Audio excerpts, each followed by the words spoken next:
নমস্কার, আশা করি সবাই ভালো আছেন। আবার চলে এলাম চিনি আর তার পরিবারের সারা দিনের সব টুকরো গল্পগুলো নিয়ে। আমাদের সবার জীবনের গল্পগুলো যতই সাধারণ হোক না কেন, এর মধ্যে লুকিয়ে থাকে গল্প, উপন্যাস, সিনেমা।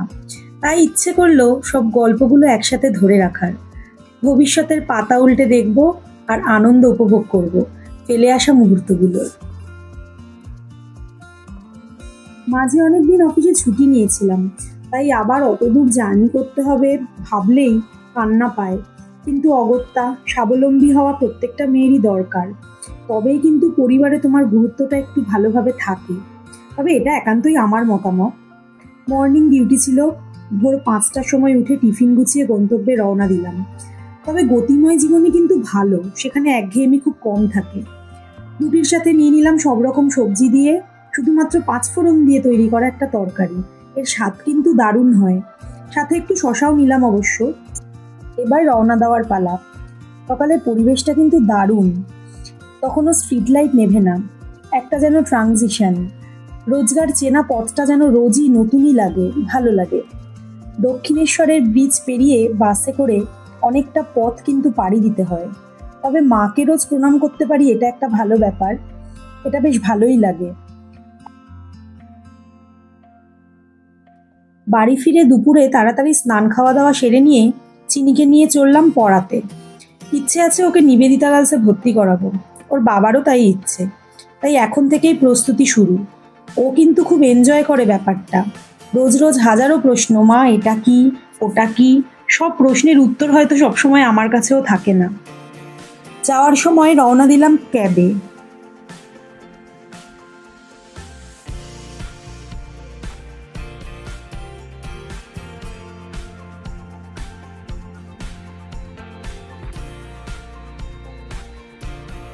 যাওয়ার সময় তাড়া থাকে বলে ক্যাবে গেলেও ফিরলাম কিন্তু বাসে। তখন পড়ন্ত বিকেল, রাস্তার আলোগুলো সবে জ্বলে উঠেছে। চিনির আবদার ছিল গুড গার্ল হয়ে ভালো করে পড়াশুনো করলে চকলেট পেস্ট্রি কিনে দিতে হবে। তাই ওর আবদার তো রাখতেই হবে। অগত্যা ওকে নিয়ে ঢুকে পড়লাম একটি দোকানে। দোকানে ঢুকেই যথারীতি মা এটা কিনে দাও, ওটা কিনে দাও, নিজেই পছন্দ করতে থাকলো। তারপর অবশেষে পছন্দ করে একটা পেস্ট্রি কেনা হলো।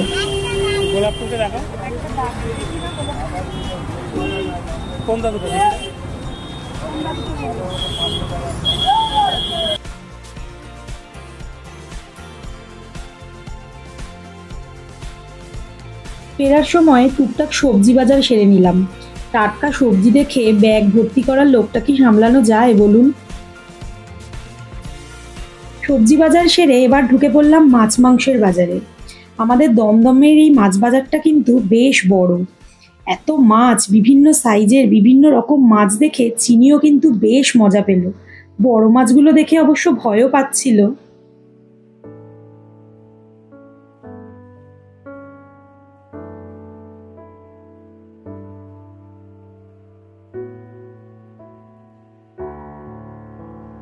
বাড়ি ফিরে গরম গরম চা আর সাথে মিনি বার্গারটা দিয়ে কিন্তু সন্ধেটা বেশ ভালোই কাটলো।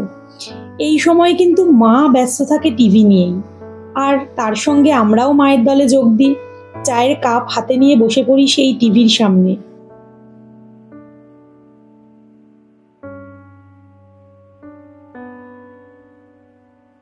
এই বার্গারটা কিন্তু তোমরাও ট্রাই করতে পারো, কম দামে বেশ বড়, আর একটা খেলেই মোটামুটি পেট ভর্তি হয়ে যায়।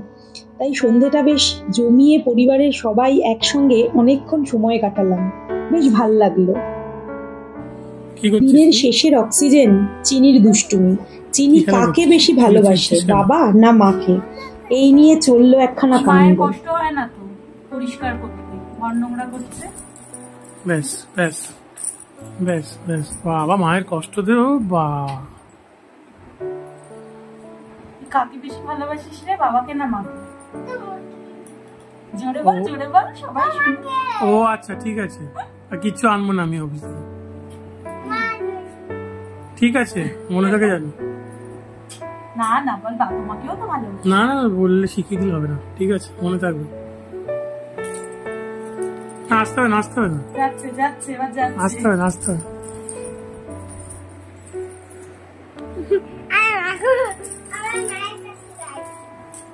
যাও, ওই কাগজগুলো নোংরা করেছো, ওগুলো একটা একটা করে তোমরা তুলে সবাই পরিষ্কার ভালো করে থেকো। দাও। আজকের মতো টাটা। যাও। আবার চলে আসবো আরেকদিন নতুন আরেকটা সুন্দর গল্প নিয়ে। টাটা।